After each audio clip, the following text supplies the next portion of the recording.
Compared to me? So what did you see? What was, did you see? I saw Lower Dens. Lower Dens are a band from Baltimore, and they were really amazing. It sounded sort of like Echo and the Bunnymen, but do you guys know Echo and the Bunnymen? I know Echo. Now I'm looking old. Okay, well, they sounded like, oh, I don't know. They were really good, but then they stayed at my house and kept me up all night. We already talked about this on the way over here. I got upset. So with that as our intro, I'm going to introduce you to my friend Bradford Cox. Hi, everybody.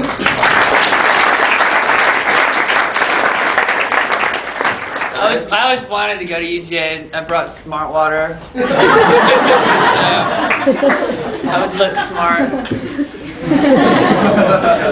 Some people went to summer camp together, and I spent a good portion of my summer making a record with Bradford, which is the second time that we've worked together. It's their new record, Halcyon Digest, which comes out 28th. Yeah. Right? So we can come to some of these team meetings, and I'll just pick it up at the store. And or you can download it for free on the internet now. Apparently it leaked, so. So there you go. Just Google it, and I'm sure it'll just automatically be on your hard drive. The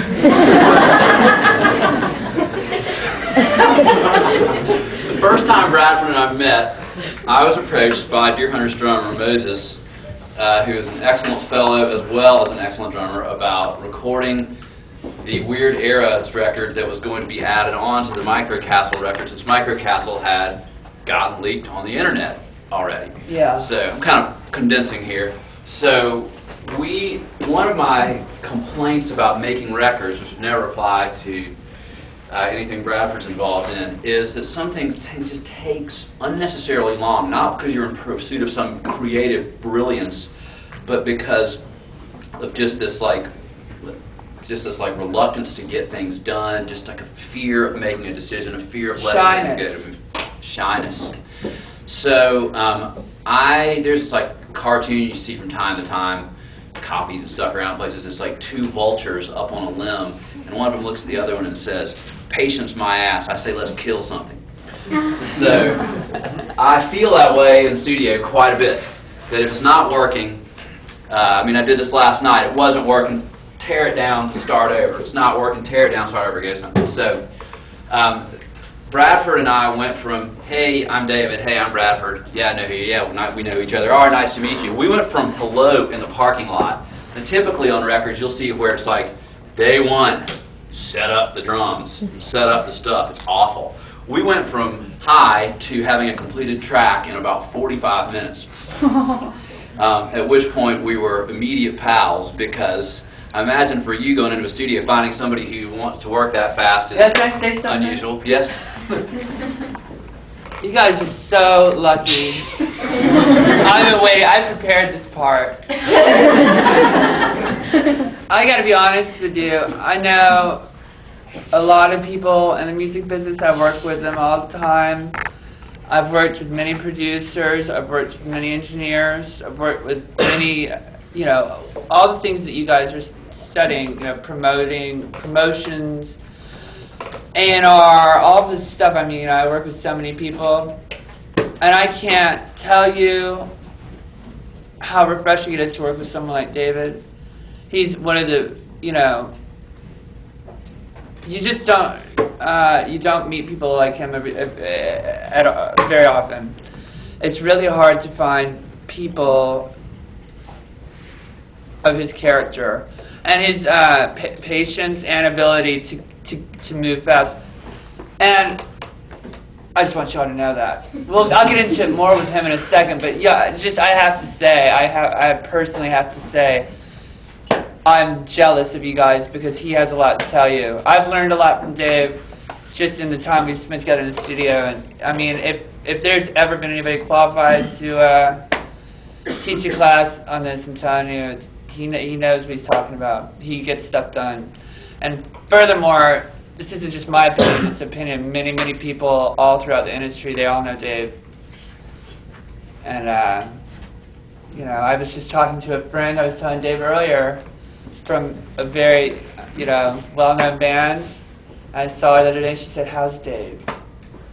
I said, "Dave Barbie?" She said, "Yeah, how's he doing?" And I said, "He's doing good." I am doing good, especially after that thing. I mean, you know, I mean that sincerely. Yeah, you do. My devotion to Dave's good attitude, and that's what everything is in this whole business is attitude. It really is. It's very much the thing that makes people either want to work with you or not want to work with you. I mean, I don't mean that in like a keep your hair clean and, you know, try to smell nice. You know, like, I don't mean like you have to win friends and influence you, but I mean, yeah, Dave's attitude is, I have like a religious devotion to that. Completely sincere. Thank you. Well, my feelings for Mr. Bradford Cox are basically about the same. For the same reasons of his attitude. We need to go to the hotel. My room key. Stay in a hotel. Romance. Yeah, romance. We should make like a buddy cop movie. We should like remake 48 Hours. Anyway, that would be funny. So when we first met, it's like making a record with Bradford is like watching. It's like the process is similar to a child looking for his favorite toy, because if like a little kid is looking for his toy, when you're digging into the toy box, I remember this, and suddenly you reach a point where you have not completely emptied the box, but you know that what you are looking for is not in this box. So the responsible, organized adult who lives in the box and loves the cubicle is going to clean that thing out, because that's what they started to do, and then they'll figure out what to do next. But the kid who's moving with great passion for his favorite bulldozer his Tonka bulldozer, realize you get to a point where, you know what, it's not in there, I'm going to the next one. And you start digging, you know what, it's not in there either, I'm going to the next one. But that's not how records typically are made. The way that records are typically made is a way that I don't like, which is just if there's something's not right, it's too weird for a lot of people to move off the plan. You know what I'm talking about. Oh, yeah. And so instead, they'll begrudgingly try and tweak it, and then from a standpoint they're never happy with. But we had on this record one song that we got, and there are people that we've both worked with that we know find this particular work style challenging. I've loved this work style. Oh. And we had one song where we recorded it once, and we were almost at the finish line. Went to dinner, came back and put the finishing touches on it, came back, and Bradford said, "I don't like doing it this way. I want to do it a totally different way." I said a little ruder than that. Not to me. Not to you. Hell no, not to you. But there was another individual working on the record who was very professional.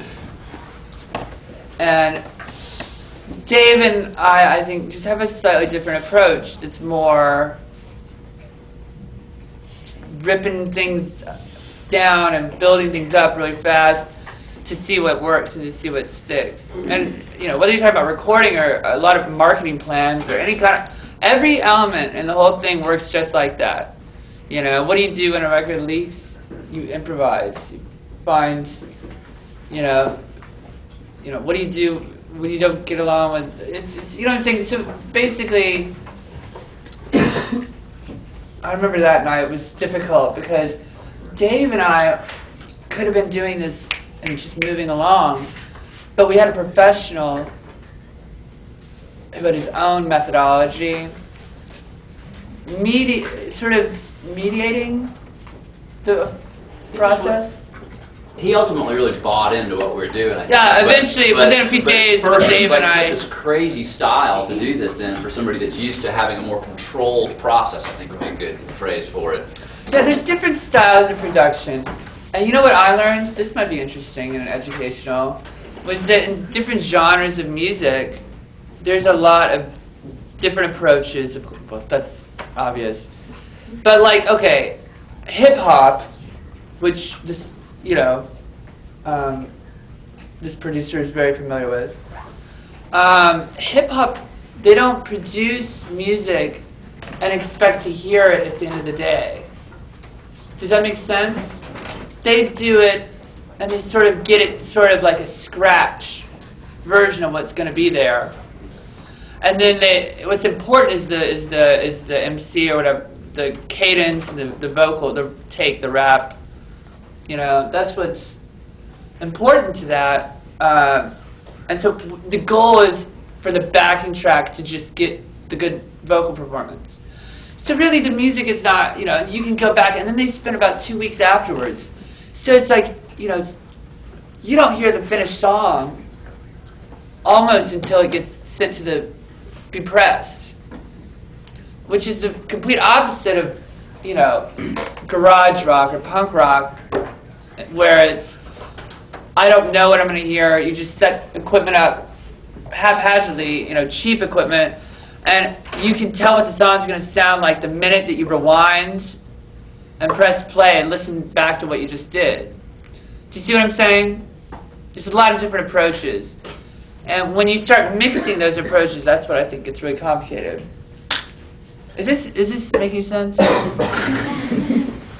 It's like, you know, in country music, in Nashville, if you read about, you know, well, I've mainly read about, you know, Neil Young, like Harvest, working with the musicians in Nashville, and they're very, Nashville studio musicians are very much precise, you know. It's like union type of things, you know. They have a job to do, and it's very, you give them the sheet music, and it's very much like, you know, mechanical. And Neil Young got frustrated, I think, by that a little bit because he wants mistakes, and he wants instant music. That's the difference, I guess I'm talking about. And the thing that I think that Dave and I both appreciate, coming from, I think, I can safely say we both are punks, right? Yeah, you can take the kind of art punk. Yeah, you can take the boy out of punk rock, I suppose, but it never really works. Yeah, no, once you spend enough time in the punk rock band, it's kind of, there's a yeah, we've both been in, you know, we come from a sort of, I think the art punk is fair. Art punk, from an art punk background. I mean, it's not as like rudimentary or masculine as like oi punk or something. Oi punk is a certain, or like hardcore punk tends to be more about, you know, just, I just don't have the muscle structure. So I got stuck with art punk. But the approach that we have is, let's collect a lot of mistakes and see how they clash.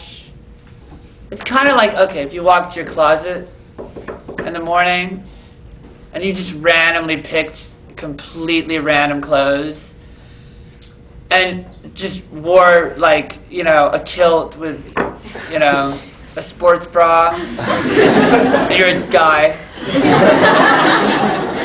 you know, and you go to Kroger to go shopping in that outfit, and somebody comes up to you and is like, what, you know, I've been waiting for somebody to do that for a long time. You know what I mean? You never know.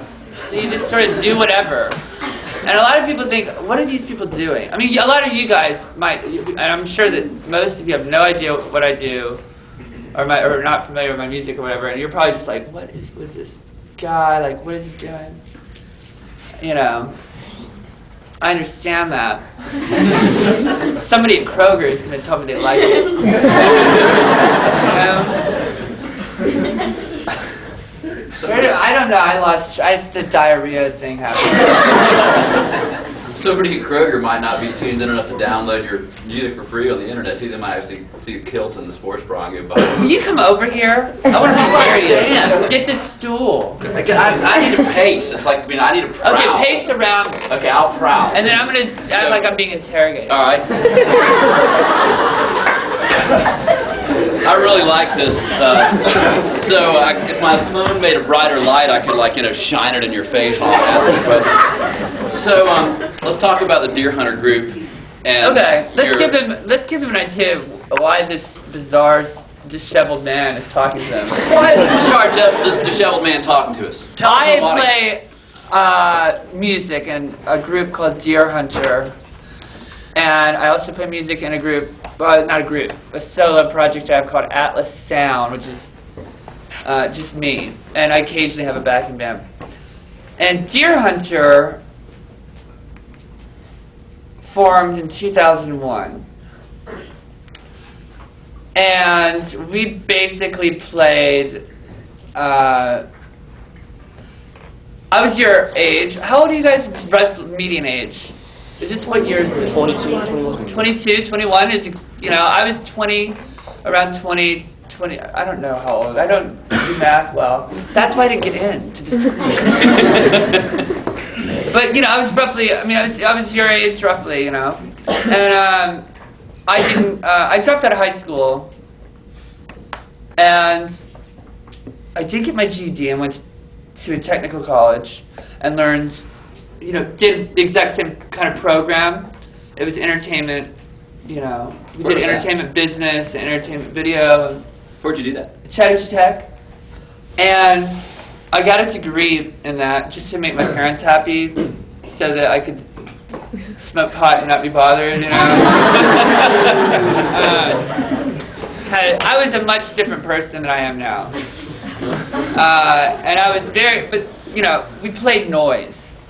I'll be honest with you. I mean, I can't recommend it, you know. It was really, I feel strongly about it because it was, you know, what we were into at the time. You know, and it has less to do with Dave, you know, and I was talking about when we say art punk, you know, Dave was part of a fantastic collective of musicians in Athens in the 80s that had a legacy that sort of inspired us. I mean, a lot of bands have come out of UGA that have changed the way that a lot of people look at music. For example, if I might say Pylon. Say 'em.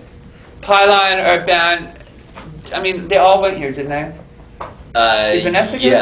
Yes. Art school. You guys should look up Pylon because, you know, a lot of bands today, you know, if you listen to Strokes or Franz Ferdinand, well, those are like older bands now, aren't they? Those are kind of like, it's like 10 years old now. If you listen to, I mean, if you listen to like sort of energetic, guitar-y stuff, I think you guys would like them a lot if you haven't heard them. They probably had, is this a new building or old building? You know, they're from this, you know, school. And they had a huge influence. REM called them the best band. I mean, we all know REM. Okay, let's go there. I think it's fair to say that REM spent their first couple of years of their career kind of trying to be Pylon. REM, I mean, it's been so broad. That's what, that's basically a great point, and that's, you know, everybody in this room can probably name at least one REM song. Am I wrong? You can't name an REM song. You can. Oh, I'm not wrong. Okay. But, You're you right, know. just keep... What? I said, you're right, yeah, keep rolling. REM are very much influenced by noise and Pylon, weird stuff that, you know, a lot of people would just be like, what the... She's a tastemaker. You know, just like Pitchfork. Are you guys familiar with Pitchfork? A lot of people have a bad attitude about Pitchfork because they think that Pitchfork presents with some form of arrogance or something, or it's kind of well, a lot of people just don't really know that much or care that much about Pitchfork, but Pitchfork is a great website because they have good writers that write intelligent stuff about music. And, you know, there's an audience for that kind of thing. In addition to the audiences that there are for many, you know, most popular culture, you know, which is awesome. There's also an audience for less accessible things. You know what I mean? And you'd be surprised how connected everything is. The guy, you mentioned the Black Keys, seeing the Black Keys last night. Our sound guy, Chris Colte, who does live sound for us, works with the Black Keys. You know, it's like, it's a very connected world. It's very business-wise and just, you know, technically, it's very weird. So you'll have really obscure people and very, like, well-recognized people, and they're just very, very more connected than you'd think, you know. I don't know, now I'm just softened to nothing. I don't even. Well, I had a point. It spread out into these little tendrils of nothing.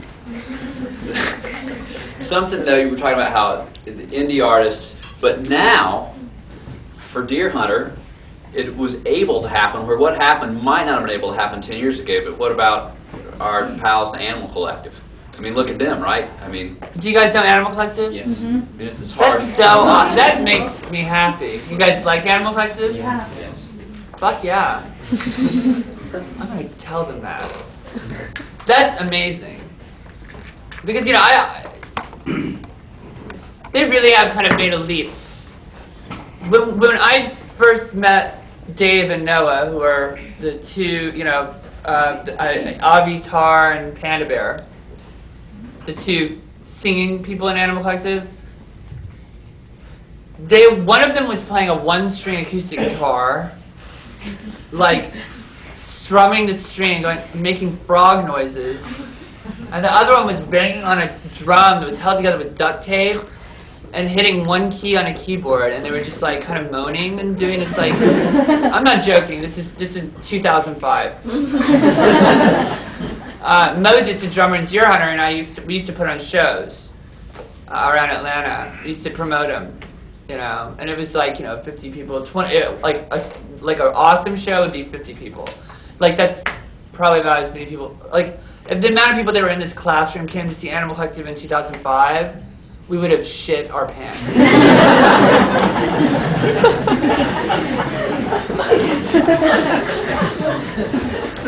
And they don't have, you know, they're not, I mean, I'm not really going to talk about them too much because that's their business, but I can tell you that I think they wouldn't mind me saying that ambition never played a role in their transition to the fact that you guys have all heard of them now. I mean, they're pretty common name, household name. Like you guys know Animal Collective. How did you hear about it? Just randomly, have you heard of Animal Collective? Yeah. How did you hear about Animal Collective? Oh, some friend on the internet or something. Some friend on the internet. Just, like, stumbled across it. Some friend told me, and they played. Word of mouth. What about you, Asa? I've heard the name a lot in the media, especially with their latest album. They got lots of hype last year. You saw a video on the internet? There was like I don't remember what website it was on, but it had like the top albums of 09 and it was #1. So internet lists and things like that. What about? I saw a show of them. Where was it? Dallas, Texas. Now what year was it? After the big album came out? Yeah, I believe it was last summer. What'd you think? That was pretty good. It was something different. Trippy. Sure, yeah. Because that's the thing. Go ahead. That's on the Bonnaroo. Bonnaroo. Yeah. And I bet you guys have seen him. You can attest to the fact that for a band that everybody in this room has pretty much heard of, they're not that interested in, like, you know, they do what they do because they're passionate about their music.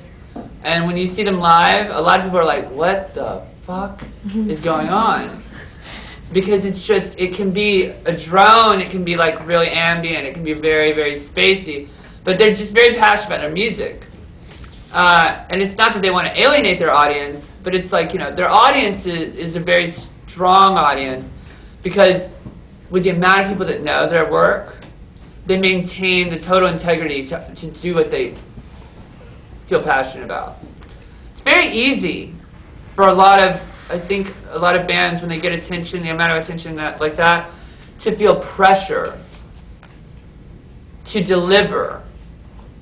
And that can drive people, that's really the downfall of a lot of people. That's why success can be like very, very damaging to a lot of people, is because the pressure, you know, what do you guys do when you feel pressure? When you have a final, you know?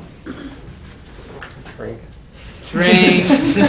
Adderall, you know what I'm saying? Mountain Dew, you know, 2 weeks of Adderall and Mountain Dew and you're just putty, you know, you need electroshock therapy, you know? But you know, the pressure to deliver can cause psychological problems, and you know what I'm saying? And the way to avoid that is to do what bands like they do.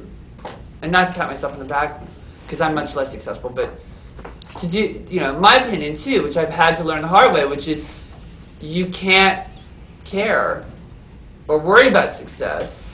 You just have to do things that you feel passionate about, because it's the only way that you'll achieve anything that you can be comfortable with.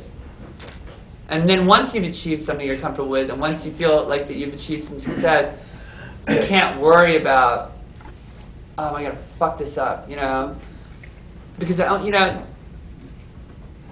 people I've ever felt like I had to account to are my parents. I didn't want my parents. Nobody wants their parents to worry about them. That's why everybody's here. Not to be insensitive. Of course, some people have different parental situations, but everybody's here because they want to be. You don't want to be a burden on anybody else. You're trying to do something with yourself. That's fucking trippy. We could really go down this road. Like, we could go, why are you here?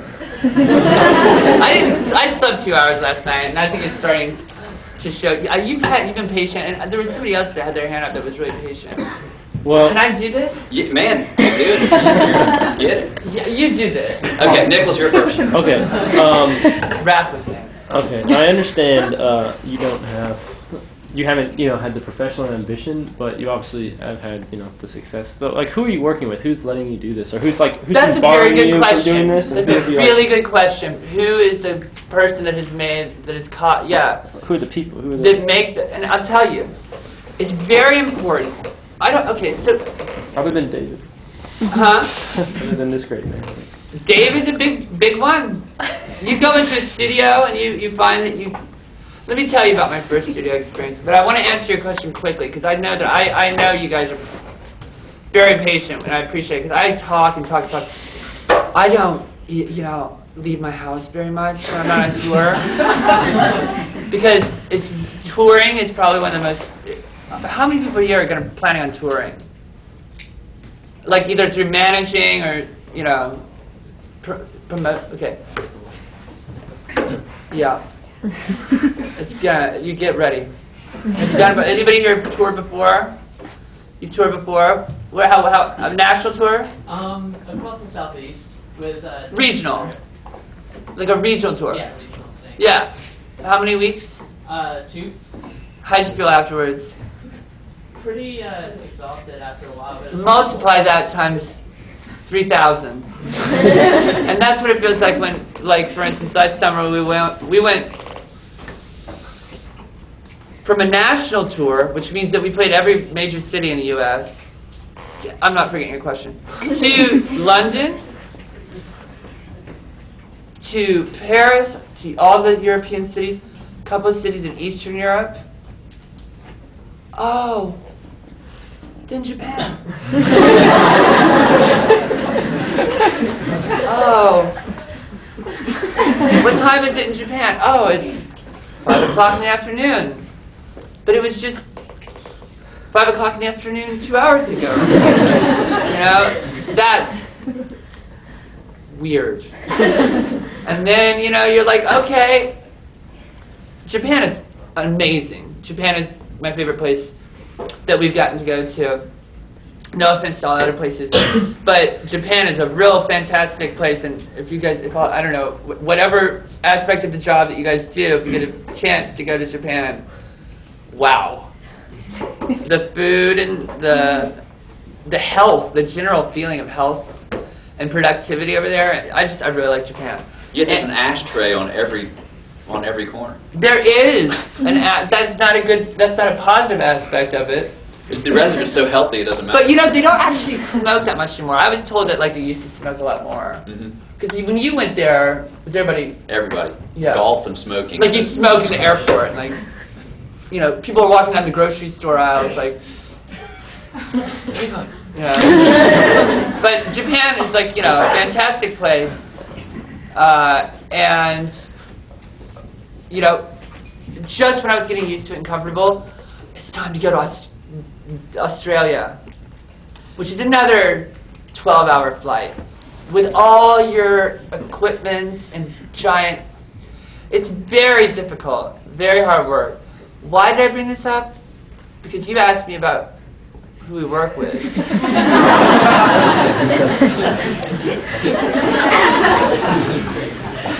So let's hear about the people you work with. What happened? You're I gonna think talk about that- your first studio experience. But what did that? How did I get me to You were like, I don't get out of my house much. And then Oh God, yeah, I was talking about talking. Yeah. So my point is that when I got back from Australia, for example, okay, after that long tour, I didn't leave my house. It was like a cave. My parents were like coming and knocking. Are you okay? Like, 'cause it was like I was like so jet lagged and I didn't know where I was and stuff. You know, and I don't even do drugs at all. I haven't done drugs in 5 years or drunk alcohol. And to have the experience of like complete disorientation, you don't know where you are, is really weird. So that's why I talk too much. That's why I don't make a lot of sense. And if you're sitting there, like, it's non-linear. Non-linear. I love And then non-linearity. you So said that. how do you? I know. We have to go backwards now because I went down the rabbit hole to get out of it. What did you say that I? My Your first studio recording experience. Why Dave is a good example of, you know. Okay, very good. Thank you so much. This is getting out. We're climbing out of my mind. Okay. The first time I went, I'm not going to name any names. But the first time I went into a recording studio, it was with a pretty well-known producer in the genre of music that I play. Which I hate the name indie rock, but if you want to call it art rock or whatever you want to call it. You know what a lot of people call it? Which is ironic because most of you guys don't know my music. College rock is what they call us. I'm going to tell them next time I talk to them, the people that name music. But, you know, when you go into a studio and you work with someone like Dave, it gives you confidence. When you go into a studio, like the first time I went into a recording studio, and you work with someone that's very negative and very egotistical and motivated by self-interest, and isn't really thinking about your songs. You know what? When I go into a studio, I'm not thinking about myself. I'm not thinking about my band, my image. I'm not thinking about, you know, how does this song make me look? You know, I'm thinking about the song. The song is what, you know, in music, it's songs that we're all after, whether you like any type of music. You know, it's songs that are important. More important than people, because songs are what get you to know people, unless you're like the kind of person that wears meat dresses. There's nothing wrong with that, I guess, unless you're a vegan, in which, never mind. And even her, you know, meat dress, Gaga, I mean, her songs are undeniable, you know, everybody knows her songs. Everybody in here could right now do that, na na na na na. Do it. Come on. Do it with passion. Dude, can you make them do that? I mean, you're like an authority figure to them. Do it, make them. Everybody knows the na na na na na. You know? She came up with it. It's a song. You know, songs. And it shouldn't be about ego. Shouldn't be. That's so. When you work with people, they should be interested in helping you achieve the songs, making the songs memorable or interesting. Or if you're doing avant-garde music, getting the right atmosphere. Because a lot of avant-garde music has more to do with atmosphere than it does with hooks or anything like that. You know, hooks are like na na na. Everybody. All right, so yeah, that's why I said, you know, working with the right people. How did I find them? you know, let me actually take a second. So Dave is a perfect example of who I'd like to be around in the studio. My booking agent, Sam Hunt. He works at an agency in Chicago called Windish Agency, which is like probably one of the most respected booking agencies. They do Animal Collective, I think they do MIA, I don't know. They do all that stuff that you guys probably been to a show that was booked by Windish Agency. And his approach is very, very similar to Dave's approach, which is he understands that shit happens, you know, and things, it's not all about maximum, like, you know, like squeezing every bit of opportunity out of every day, minute, hour. Do you know what I'm saying? He passes on things. You know what I mean? He proposes interesting scenarios. What he does is he knows the artist he's working with, he knows their music, and he knows if this works, well then maybe if you combine these two acts, you could have a tour that each one of the acts could play half-billed shows and walk away maybe losing money, but if you combine two good acts, you know, you have a tour that's sold out everywhere. Do you know what I'm saying? You know, a good booking agent books Black Keys and Kings of Leon. Is that right? Kings of Leon? And that's a wise decision. You like seeing them together. Would you have been less likely to see it if it was two separate shows? I actually didn't find out that the Black Keys were opening for me until like... So you would have gone, so you would have gone to see Kings of Leon alone. But what if it was Black Keys and Wigs playing at 40 Watt? Yeah. You would definitely go. Definitely. He's a big fan, so. Okay. If you were more on the fence, though, do you know what I'm saying? No. Well, you know. Here, I'll put that one. Like, Jeff and I went to, and Jeff thought Black Keys were headlining, and was a little disappointed when he found out they weren't. And I think our purpose of going was more for Black Keys. Than Kings of Leon. Yeah. But you see what I'm saying? Somebody, you know, let me make a guess. I think probably William Morris Agency. That's probably who I would guess booked that show. They deal with more of like your Strokes, you know, bigger acts, bigger rock acts, you know. Somebody made that decision. It's what's called a package tour, you know, and I think they did a good job, don't you? You were pretty triple stoked, right? You know what I mean? Yeah. And which is great to be singularly stoked. It's awesome when you get to one band and you're like, that was awesome.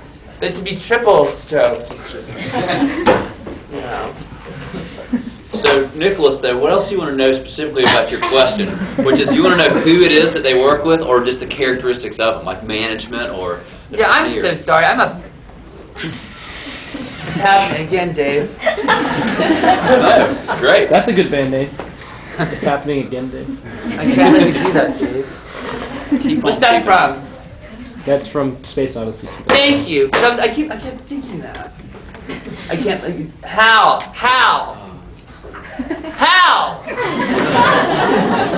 You guys have seen Space Odyssey, right?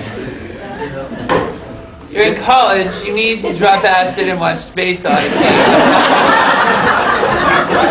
If you don't, I don't know what to tell you. I didn't even get to go to college, and I had that experience at a college, in a dorm room. Steven, what would you like to ask about? There's no change of pace. This is pre-jazz drumming. It's like... Well, you were talking about how, like, originally you were playing here in front of two of your buddies that you brought to come to the show, and then you go to Spain, you got 15,000, 20,000. Yeah, that's Primavera Fest. In my mind, Europe has just got a much bigger music scene. Like, you hear about the Muse concerts over there and that kind of stuff. Do you know what most of it is? Am I wrong? Or? In Europe, they call it the festival circuit. And it's kind of a lot to do with what I was talking about with this show you saw last night. everybody knows package tours draw more interest than if you have a really good headliner playing a show with a pretty good opener. You know, Black Keys are a very well established band from what I understand. And Kings of Leon, is that right? Yeah. I'm confused about them. Because it's a band from, what is it? There's another band I confused them with from London or something. Kings of Convenience. Kings of Convenience, I think they were around I remember listening to them in like middle school, but they're totally different. And then Lyon is a place in France. Lyon. But no, it's L-E, it's not with a Y. Yeah. This is Leon, like, Leon. not Lyon, like the South France. Okay, I don't want to sound too cultured and be like, Kings of Lyon. I hate it when people pronounce things properly. like Ayn Rand, you know? People say Ayn Rand. It's Ayn Rand is how, we're Americans, you know? We're allowed to read things how they look. You know what am I right? Ayn Rand. So Europe festival circuits are based on the fact that, okay, what would you say if I told you that the other night, my friends Fucked Up, that's the name of their band, opened up for Public Enemy. You guys know Public Enemy? Everybody knows Public Enemy. Flavor Flav, Chuck D, great, classic. And they had a punk band, garage, like noisy rock band, open up for them. And that was because they met at a festival in Europe. We've opened for 50 Cent. Believe it. It's multi-racial, it's multicultural. In Europe, it's unusual. They put on giant festivals. The time that we played in Barcelona, which I was talking about, which was to me like the biggest, the most like defining. Like if my life flashes before my eyes, that'll probably be like a oh shit that happened moment. With that show that I'm talking about, where there's about 20,000 people there. We played after Neil Young, before Sonic Youth. Well, let me explain that, because you know usually the bigger bands play last.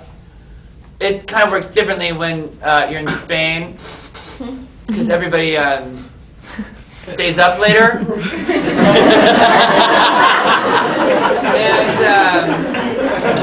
And so Neil Young was really the headliner, and he played at 10, and then we played at midnight.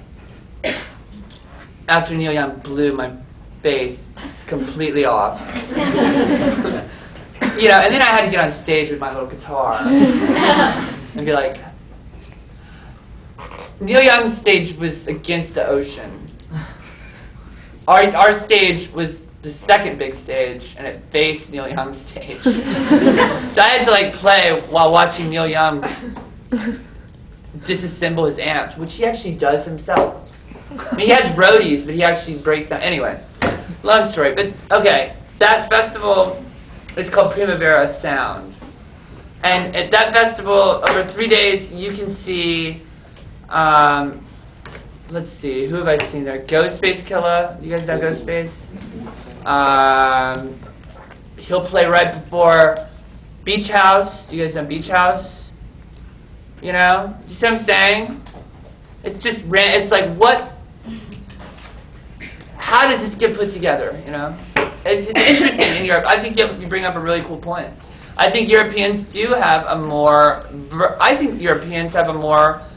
versatile ear or approach. I think to hear people do things like Bonnaroo, which is great, but it tends to be, and it can be really diverse,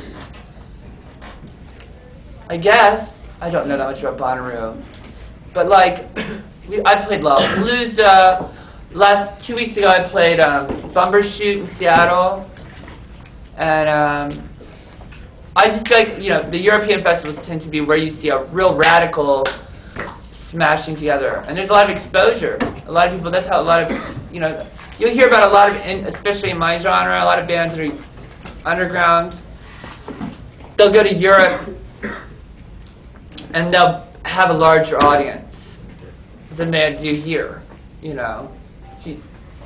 Beach House play in London, they're probably playing like a really huge place that's sold out. Let me go. We're going to go to Jake in just a second because I want to say something about Bonnaroo is that the reason I think Bonnaroo is such a big success is because I've played a lot of these European festivals. I've played Terhoot and Werchter and Roskilde and that Viking one up in Finland, Vasa.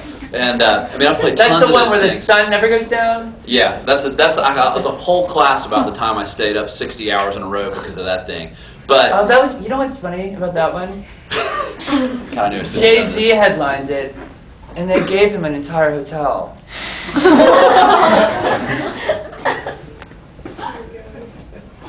We played with Jay-Z at Coachella, and just recently, and it was the same kind of thing. He's like the president of the United States.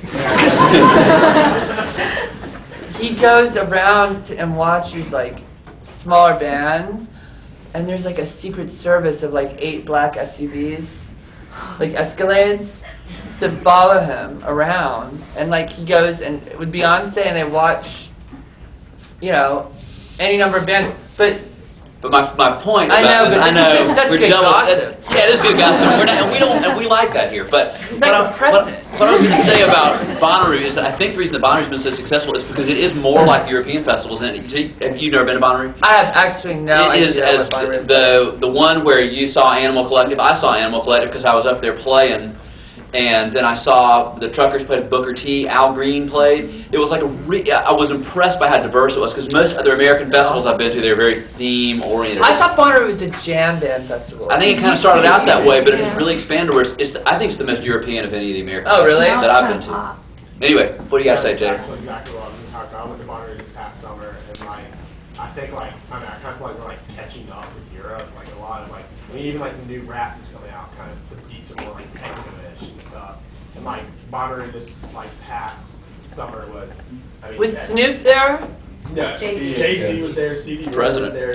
Jay-Z was at Bonnaroo too. He ruled everything this whole year. And then you had Kings of Leon, Dead Mouse, XX, Thievery, Disco Mystics. It was completely. None of the genres had anything to do with each other. It was extremely diverse. And then you had, Nocturnal also kind of. Did a lot of you guys go to Bonnaroo? I went when I played. You know what? I'd totally go back. It was really. I've never heard anything bad about Bonnaroo. I just thought hot. It's really hot. I don't want to talk about it. Damn. I don't think she's talking about the weather. He just started. Well, yeah, that too. Yeah. Coachella was pretty bad this year. It was I thought I was gonna die actually on stage. I thought the sun was actually going to eviscerate me. It was I'm not joking. I think it was 115 degrees.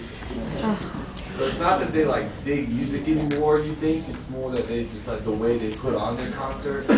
You know what? You want to know the real truth? And this is maybe even not politically correct or a rude thing to say, but I'm not going to think about that right now because I keep feeling like I'm going to have diarrhea and I haven't slept very much. So I'm just going to spit it out. I think Europeans do more drugs. I think Europeans, and I don't mean that in a bad way, whatever. A lot of those festivals are very drug fueled and they're very late night and there's less of a legal presence. Does that make sense? So it's more like people basically take Primavera Festival, the best festival I've ever been to in the world. They're fantastic to the artists. They pay well. The audiences have a good time. Everybody's happy. I mean, bands go on at 5:30 in the morning from the night before. Do you know what I'm saying? I mean, it's people. A lot of British people take that. It's the last weekend in May. They take it off and they go there. to completely fucking have it out, you know? Does that make sense? And when you're, whatever, maybe a weird-ass band's going to sound a little more interesting, you know what I mean? I don't know. But I mean, I think that's the honest. I'm not trying to be weird. I'm not trying to say anything, but I absolutely love this festival. These people, I actually love them, like family. The people that organize and everything. But there's a lot of, I think it has to do with people are less conservative there. Bradford, we should take one more question. Keon, you had your hand up a couple of times. Oh, yeah. I mean, like, music and drugs. I mean, we're talking about drugs, F-word, like, doing everything, you know? F-word? F-word, you know? I mean, there's huge relationship between them, you know what I mean? Like, music and drugs. Like, yeah. Like, there are, of course, there are pros and cons. There can be. There can be a huge relationship. I mean, like Lil Wayne sipping lean and, like, getting some inspiration about lyrics and all that, you know, like, and like cons are like they're doing overdose, like Pimp C died, everyone died, you know. Pimp C? Yeah, he died. DJ AM, Brittany Murphy, DJ died. I mean, so what's your opinion about like music and the drugs, you know? My opinion is that I know a lot of people that are very responsible. And do very casually experiment with drugs to make music, and I don't think there's anything wrong with that. I personally decided to stop drinking and using drugs, but that's, you know, a personal thing. I don't feel that it's necessary. I think I think it's mythological kind of thing that you have to do drugs to make music, or I never did drugs for inspiration ever. I don't know, but I don't see anything wrong with responsible. You know what I'm saying? I think that to tie it back to what I said earlier about people, and this has nothing to do with. This is less about me. This is more like other people that I've known that were more successful, like more in the limelight. I think maybe that pressure had a lot to do with their interest or appetite for drugs. And that's probably why you see a lot of people that abuse it to the point of death. Because they're dealing with pressure and depression. I want to just thank y'all for listening to all my ramblings. And I want to